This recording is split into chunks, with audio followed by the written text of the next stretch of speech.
Hello everybody. We are going to be working on my Christmas sled files tonight. I've had quite a few questions on how to finish the actual sled and quite a few questions about the embellishment pieces that go on it, the deer, the tree, and the snowman. So I'm going to touch base and talk about those tonight. So we're going to start by talking about this cute little reindeer. This is a scaled down version of my shiplap reindeer. He is only 10 inches tall. I scaled down the pieces so they still cut nice and they're not too fragile and breakable. Let's see. On the back, I did add the bow backer piece so it sits nice and flush. And then there's a backer piece on the leaves. So there at the bottom, it's 3 levels thick. The berries sit on top of the leaves. The bows sit on top of the leaves sit on top of the reindeer. I opted to not have him have shiplap. I felt like there was too many lines already in the sled that I didn't need to add more with him being shiplap. Okay, so that's the deer. Next, we have our cute little snowman. He's got the scarf, a denim scarf. He's got buttons that go on top. He's got his nose that goes on top. His eyes, I do have cutouts for his eyes if you want to do so. I scored the eyes on, so yours will have little turquoise spots on the snowman. I opted to just color mine in with a black paint pen. If you want, you could cut them out. They're included in the file and you can glue them on. His berries go on top of the leaves, which go on top of his hat. I do have a score mark on the hat. If you can see, it's painted silver right in between these leaves. So there's a silver band that the leaves go on. His hat is actually a cut piece, you can see. I taped it just for demonstration purposes. When I attach him to the sled, I'll glue him directly onto the sled. I did include a backer piece of one solid unit that you can glue it to, and then he can be freestanding. Not freestanding, but you can move him without his hat coming off because you can glue it down to the base. Okay, another one is, oh my gosh, this is seriously, I think my favorite is the Christmas tree. Guys, look at the detail on the Christmas tree. Let's see. Oh my word, look at the leaves and the branches. So I spray painted it all green and then I sponged on the brown twig, kind of like what I did with my shiplap deer. But then I took a paint pen in 2 different shades of brown. Oh gosh, let me see. I can't zoom in. Can you see the detail of the twigs? I added some light brown and some dark brown to it. So the back of this has the bow welded into it. So you can just glue the bow directly onto it. You don't have to have a backer piece for the bow. I do, however, include the backer piece. So if you want to have the bow be removable or whatnot, you totally can. You can glue the bow to its own backer and do what you want with it. The leaves and the twigs are all one piece, and then the berries go on top, just exactly like the reindeer shiplap video. Oh my gosh, seriously, my favorite. I do offer in the Christmas tree file a plain Christmas tree with no bow welded to the top, because I figured some people may want to put a star on it. You might want to put the bow elsewhere. So this just gives you the option if you don't want the bow welded on top, you have this piece too to use. If you want the welded piece with the bow, then this, you don't need a cut. This is just extra. Okay, so that kind of goes over the embellishments. Now I'm going to get to finishing the actual sled part and teaching you guys my wrought iron finishing technique. I already masked the wood before I cut it because I don't like the scorch marks. I know I've talked about it before. Some people suggest sanding it. I find it just as easily to mask and then to remove the masking when I'm going to stain.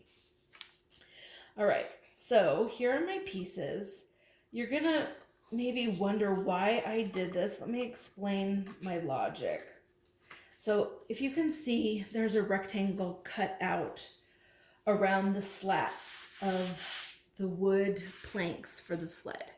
The reason I did this is my guide for gluing it to the actual base of the sled.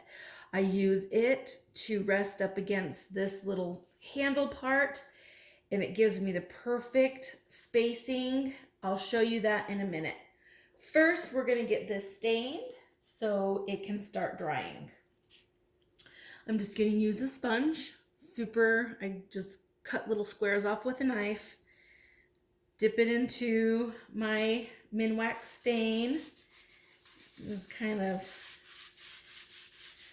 go at it. There's really not a science to it. I just like using the sponge because then you can just chuck it when you're done.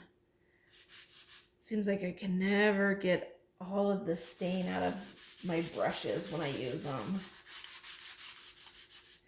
I did pre-wet the sponge a while ago, just so it wasn't a stiff, hard piece. It's not wet now. It totally dried while I made the bow video.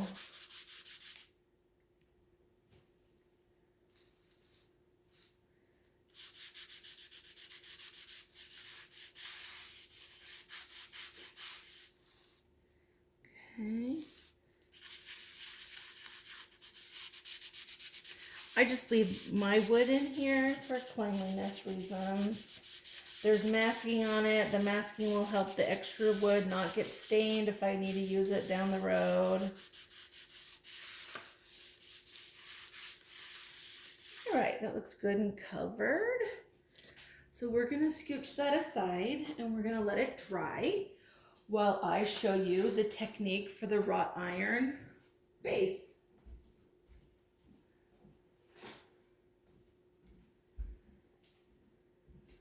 All right, so when you cut your sled file, it's going to come like this. Of course, it's not going to be painted black. I already spray painted this black after I cut it. I just wanted you to see how it gets laid out. So here's the solid piece. Here's the backer part for the handle to be glued to. This is an embellishment piece that will get glued up here.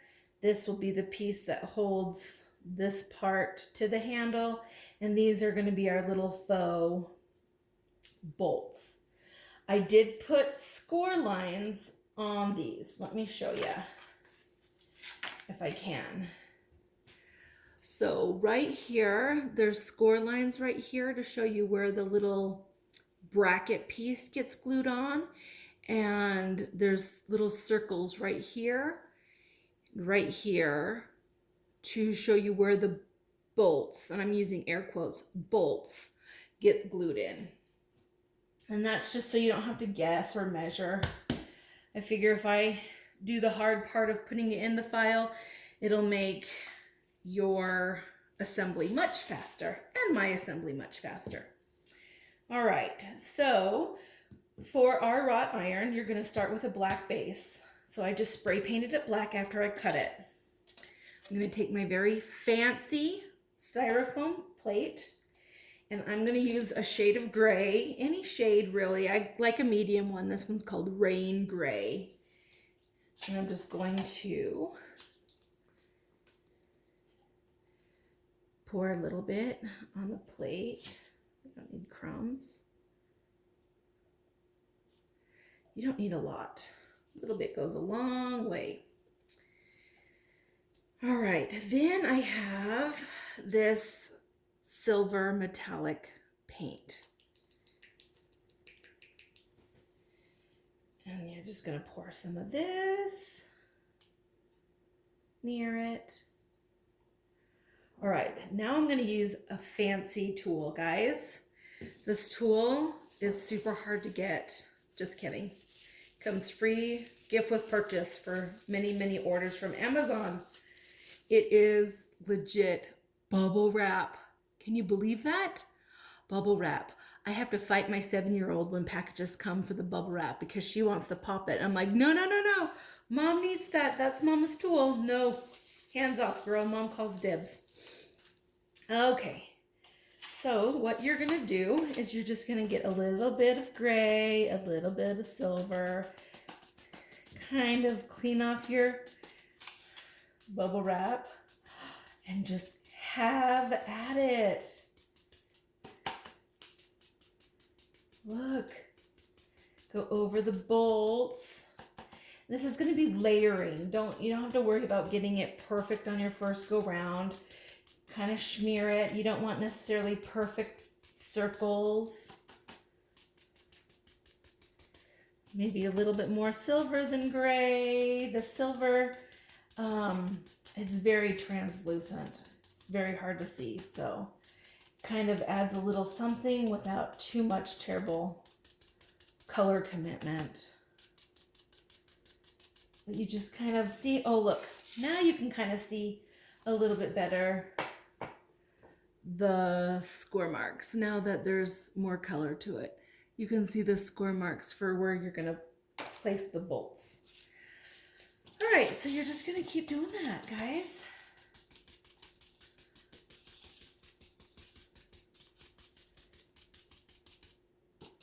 If you feel like you've gotten too much, oops, sorry, let me scooch that back in.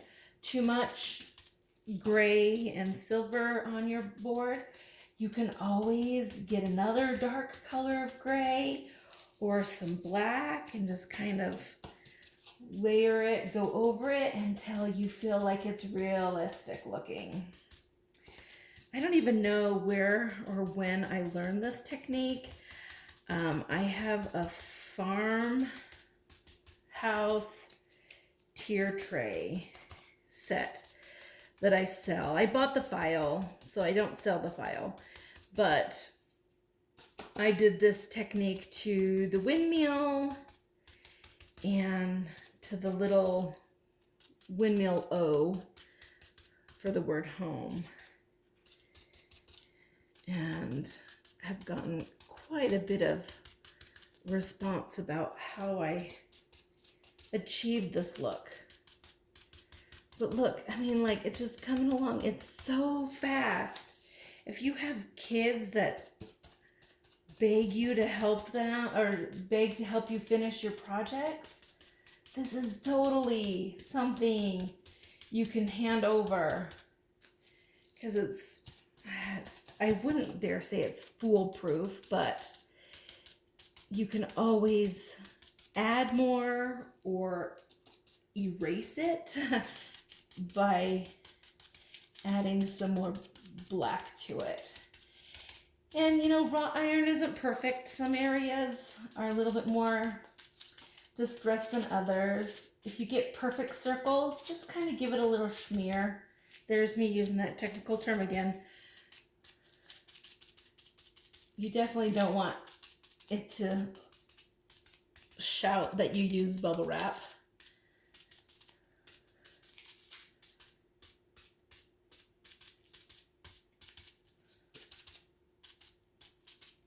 All right.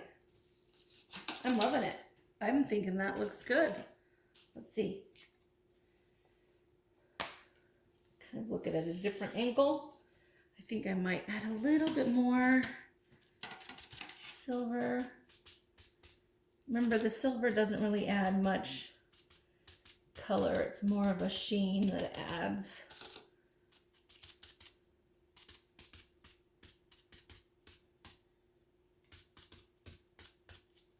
All right.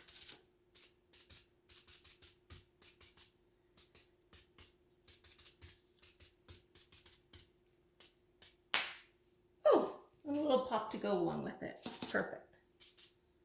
Okay. So here's your wrought iron sled, guys. Super easy.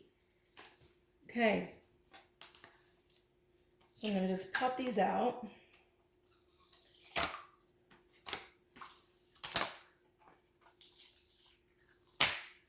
I taped it on the back so it held in place. I'm not that strong. I'm not breaking it apart for the first time. I let the glowforge do that. All right. So I will now show you. I'm not going to necessarily glue it right now because the pieces aren't completely dry. And I don't need a mess on my hands. All right. But I will show you the gist of putting it together.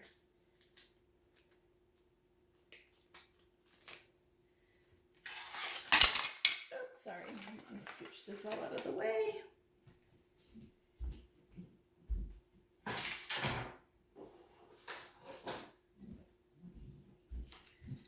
All right.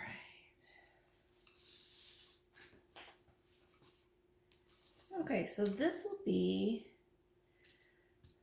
the top of our sled. So if I were to be gluing it down right now, which I will pretend glue, not for real glue, because the pieces aren't all quite dry.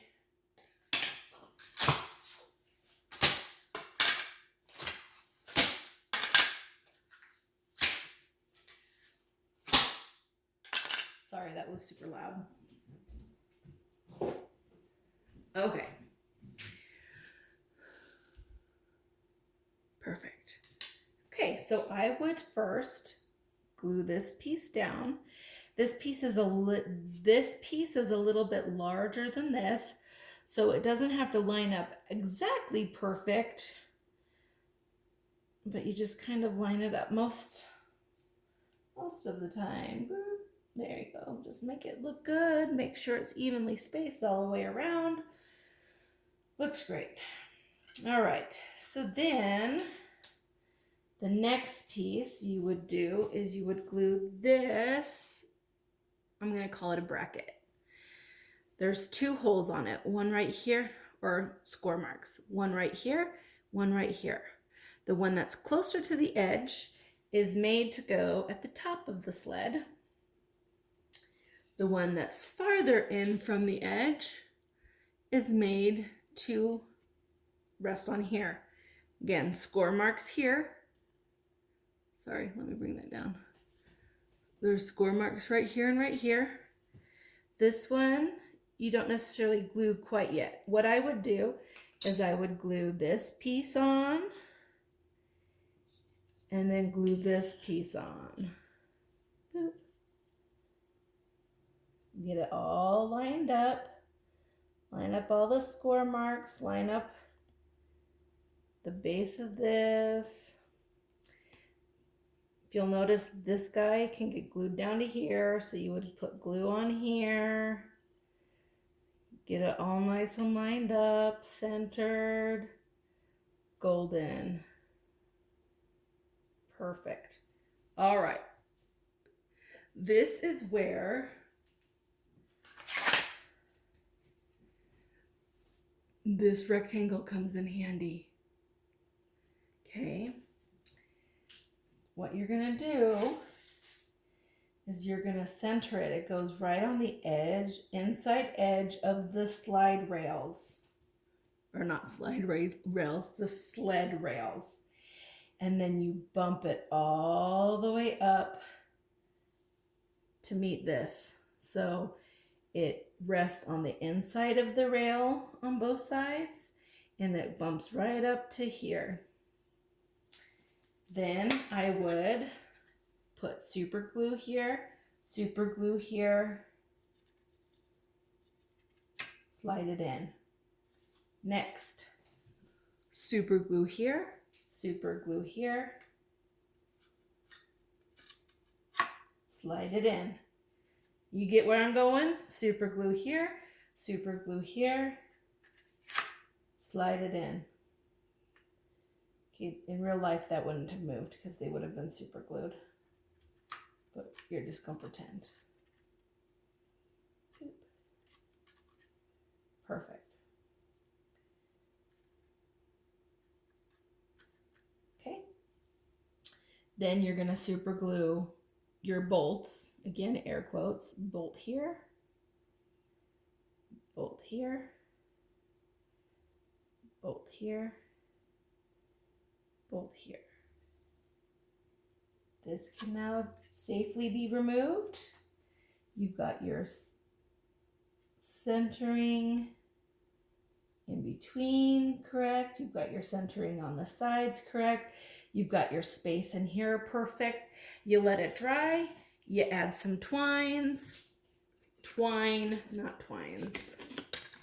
Then you can embellish it with your Christmas tree or your snowman or your deer. Maybe if I was smart, I would have assembled it this way, huh? Let's try that again. Rewind. Then you can assemble it, and then you can embellish it with your deer or your Christmas tree or your snowman, or do a monogram. The monogram I did, I think it was the W and the wards. So the word wards and the W, I believe was Georgia or Times New Roman. And I did an offset to thicken it up. Then the word the was in, I believe it was the font called Agnetha. And so if that's the case, and I did the monogram, the ward, the W with the wards, then you could put your little charm, your mittens, or your ice skates, or your little teeny mini snowman.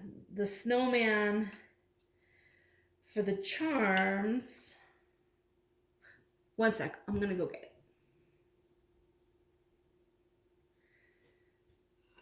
The snowman for the charm or tag, I think I'm calling it a tag, would just get attached to your bow. But look, he's just like a little teeny mini version. Darling, right? Then the other tags are these mittens with a braided cuff, or these rustic ice skates. And so if you're gonna do a monogram, you can add just a little something on the bow to give it some more pizzazz. These skates, I stained this same brown color for the shoe, and then I took a hard bristle and just dry brushed some white paint on it to make it look, antique. And then to make the blades look rusty, I used a combination of yellow, straw yellow, and maroon, a brown color, like a chestnut brown color, and an orange. And I just kind of dabbed my makeup sponge into a bunch of different colors, smeared it, and just layered it to make it look rusty. So that's an option. I have had quite a few people ask me about creating a monogram, not just your typical single letter monogram, but with my flowers and my leaves. And so I'm in the work of making a Christmas monogram and then just a regular monogram that will have this layered look. Not necessarily like this, but with my leaves and twigs and flowers and such. So hopefully I get that done within the next week or so. If you have any other suggestions or ideas that you would like to see me design, I would love for you to reach out to me. You can message me on Facebook or even send me a conversation in Etsy, giving me suggestions on something you'd like for me to design. But anyway, so that is how you finish the sled. And you could see it cut super fast. It took not even 9 minutes to cut it all. And then you saw how quick this technique is. And it just, to me, adds so much character to the sled. But anyway, check out my other video I'm posting on how to make these realistic bows. And then also check out my video I did, 2 weeks ago about the shiplap deer, that shows you how to get the detail of the berries and detail of the leaves. It walks you right through my techniques. But anyway, thanks for checking in and watching, and feel free to ask any questions if you have any. Bye-bye.